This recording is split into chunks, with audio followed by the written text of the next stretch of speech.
demokrasi, hak politik setiap orang, setiap menteri sama saja. Yang paling penting presiden itu boleh loh kampanye. Presiden itu boleh loh kampanye. Presiden itu boleh loh memihak. Presiden itu boleh loh memihak. Ini nggak usah diperdebatkan lagi karena semua orang sudah tahu bahwa ini sebenarnya boleh. Ya, presiden boleh memihak, undang-undang membolehkan itu, memberikan ruang bahkan untuk kampanye dengan rambu-rambu tertentu. Ya ini kan antara legal dan etik. Nah, di kita itu kan yang memang absen adalah etika kan. Semua diukur melalui legalistik formal. Boleh apa enggak? Ya boleh, nggak ada yang melarang. Tapi apakah semua yang boleh melalui undang-undang itu baik menurut ukuran etik? Ya belum tentu. Kan kalau saya menaikkan kaki di meja kan nggak ada larangan. Tapi jelas nggak etik kan. Semua orang mengatakan Anda nggak punya moral gitu. Nah, jadi itu menunjukkan kepada kita bahwa tidak semua yang dibolehkan itu oleh aturan itu berarti bagus dalam kerangka etik. Secara hukum nggak ada yang melarang Jokowi menyatakan seperti itu. Tapi secara etika menjadi bermasalah. Dan kenapa etika ini berani dilanggar? Kalau orang bermain catur, Mbak.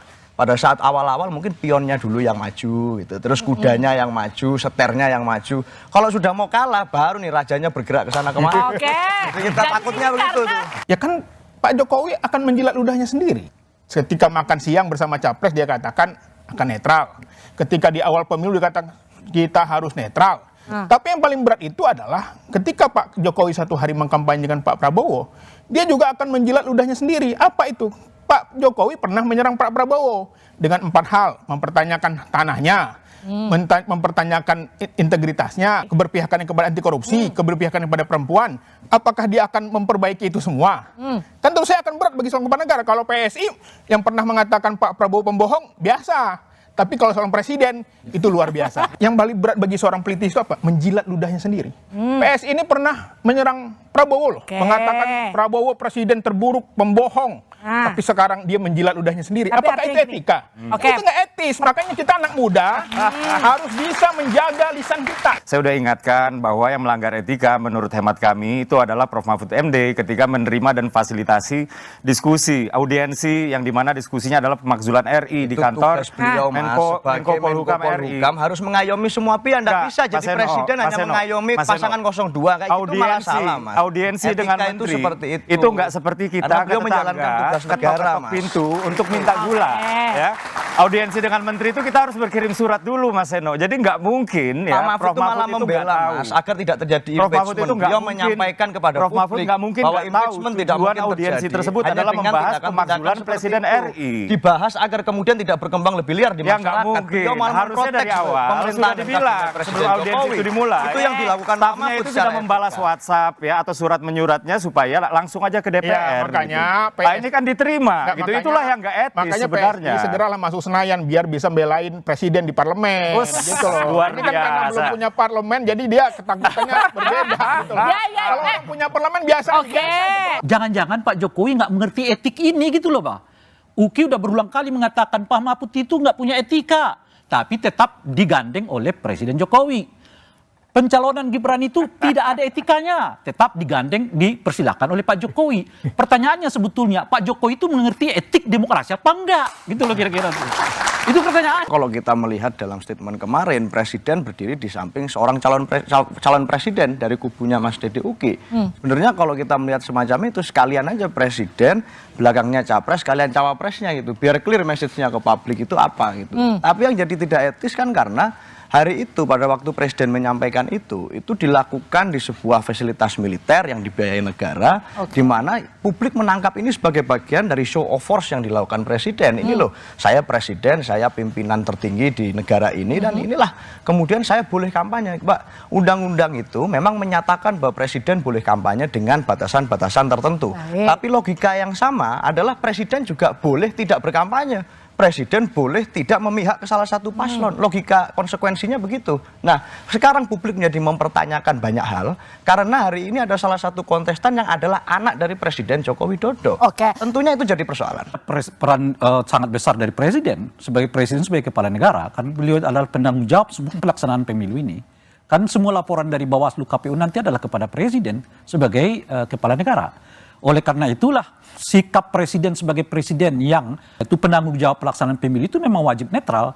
Boleh nggak presiden sebagai individu untuk terlibat dalam pemilu? Boleh, tapi cuti dulu. Kira-kira begitu. Itu pertama. Nah yang kedua, ada soal Bawaslu. Sejauh apa peran Bawaslu dalam hal ini?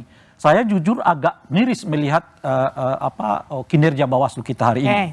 Makanya saya mengatakan sekarang ini kayaknya pemilu 2024 ini era di mana masyarakat dilatih menemukan pemilu, melaksanakan pemilu tanpa kehadiran Bawaslu.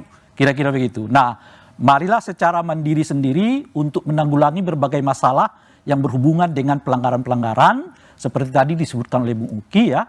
Hal itu harus dicegah, mau di tingkat daerah, di tingkat provinsi, bahkan di tingkat presiden. Tentu untuk mencegahnya yang paling efektif itu presiden menjadi contoh terbaik dari seluruh aparatur negara.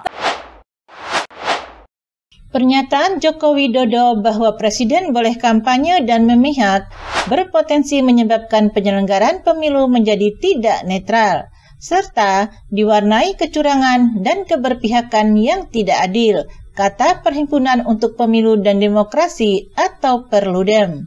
Manajer program Perludem, Fadli Ramdhanil, mengatakan pernyataan Jokowi patut diduga bertujuan untuk menguntungkan paslon tertentu dalam pemilihan presiden atau Pilpres 2024. Sikap itu, kata dia, berpotensi dijadikan pembenaran bagi Jokowi sendiri dan menteri-menteri lainnya untuk aktif berkampanye dan menunjukkan keberpihakan mereka. Padahal persoalan netralitas kabinet Jokowi, konflik kepentingan, hingga dugaan penyalahgunaan fasilitas negara tengah disorot belakangan ini.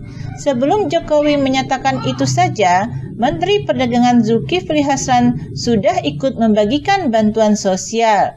Apa urusannya dia bagikan bansos? Lalu dia menyatakan bansos dari Jokowi, dan kalau mau bansos lanjut pilih Prabowo. Itu kan kesalahan, kata Fadli kepada BBC News Indonesia pada Rabu 24 Januari. Kalau sudah ada pernyataan seperti ini, jangan-jangan nanti semua menteri secara terbuka melakukan aktivitas kampanye, memanfaatkan program, memanfaatkan fasilitas, memanfaatkan sumber dana untuk kepentingan pasangan calon presiden tertentu, sambungnya.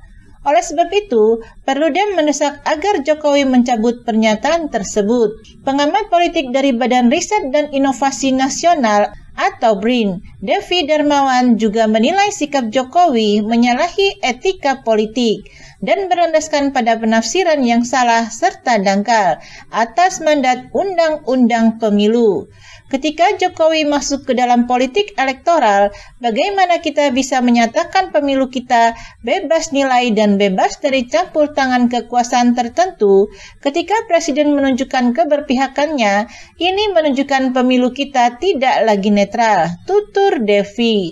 Pernyataan Jokowi itu muncul setelah pada Selasa malam lalu calon wakil presiden nomor urut 3 Mahfud MD mengatakan akan mundur dari jabatannya sebagai Menteri Koordinator Bidang Politik, Hukum, dan Keamanan atau Menko Polhukam. Salah satu alasannya adalah ingin menghindari konflik kepentingan. Di dalam perkembangannya, saya melihat banyak atau ada hal pejabat-pejabat tidak sefair saya dalam melaksanakan tugas, masih mencampur adukan antara keperluan politik dan tugas jabatan. Sehingga saya merasa sudah konsekuensi untuk menentukan sikap dengan baik-baik, kata Mahfud. Dia juga menyebut ada pejabat yang memanfaatkan jabatannya guna mendapat fasilitas negara selama kampanye pemilu 2024. Pihak lain nampak menggunakan jabatan, bahkan menteri-menteri yang tak ada kaitannya dengan politik malah ikut tim sukses, kata Mahfud dalam acara dialog di Semarang.